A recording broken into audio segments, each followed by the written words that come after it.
सो खुदावंद के मुकद्दस नाम में आपकी सलामती हो। हम इस वक्त जो हैं वो बाबू सट टॉप एक बहुत बुलंद पहाड़ जिस पर हम मौजूद हैं, और अभी भी आप देख सकते हैं, अगर भाई आपको दिखा सके शम्स जो है कि बर्फ पहाड़ों पर जमी हुई है, और रास्ते में भी हमने आते हुए देखी, और यहाँ पर काफ़ी सर्दी है, और नीचे तक जो है हम इतनी बुलंदी पर हैं और यहाँ पर सर्दी का एहसास बहुत ज़्यादा है। और हम इस बात के लिए शुक्रगुजार हैं कि खुदा ने दुनिया में अपनी ताकत और कुदरत को जाहिर किया। और बाइबल मुकद्दस में ज़बूर 104 में तहरीर है कि खुदावंद है जिसने पहाड़ों को बुलंद किया, वादियों को बिठाया, चश्मों को इनसे निकाला। सो ये सारी तारीफ और सारा जलाल खुदावंद का है। तो यहाँ पर आकर हम देख सकते हैं कि ये सब हादसाती तौर पर तख्लीक नहीं हुए, बल्कि कोई है जिसने अपनी हिकमत और ताकत से इन चीज़ों को तरतीब दिया है। जिस तरह मुकद्दस कलाम कहता है उसने समुद्रों की हदों को ठहराया है, वो पार नहीं कर सकते।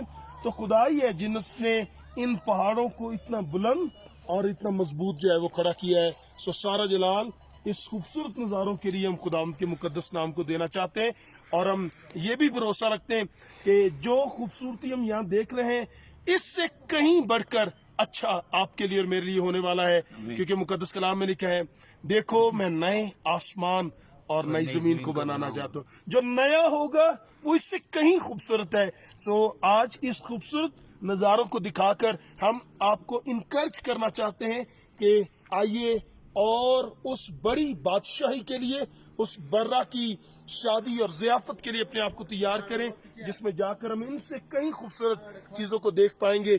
और वहाँ पर न गर्मी आपको सताएगी, न सर्दी सताएगी, बल्कि खूबसूरत मौसम होगा, और वहाँ पर बर्रा होगा, बाप होगा, और हम उसके साथ उसकी परस्तिश कर सकेंगे। खुदा आप सबके साथ हो, आमीन। पास्टर साहब हमारे साथ हैं, पास्टर नदीम साहब अगर कुछ कहना चाहें इन खूबसूरत नज़ारों में, तो हम चाहेंगे वो भी चंद एक बातें कह सकें। सारी चीज़ें इस लायक हैं कि एकदम से आपकी तवज्जो ये खालिक की तरफ लेके जाते हैं।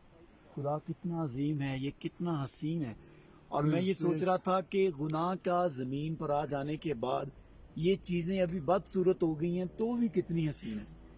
और जब खुदा ने इन्हें बनाया होगा उस वक्त ये दुनिया की क्या सिचुएशन होगी, और जब खुदा ये सारी चीज़ें नया करेगा, इनको नया बनाएगा, फिर क्या हालात होंगे।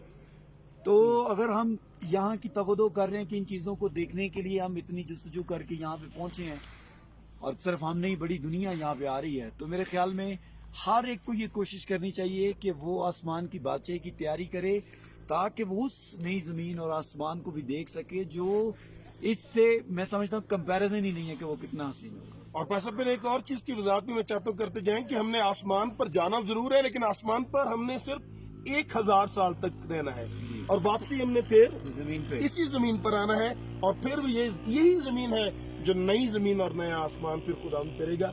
सो उम्मीद करते हैं कि हम पैसा वहां भी होंगे, और वहां पर फर्क ये होगा कि वहां पर बर्रा भी होगा, बाप भी होगा, और खुदा का रूह होगा, और वहां पर हम खुदा की तारीफ पर वो ट्रिप्स और वो मंजर भी क्या होगा जब इस तरह किसी जगह पे हम यीशु मसीह के साथ होंगे और हम क्वेश्चंस पूछ रहे होंगे।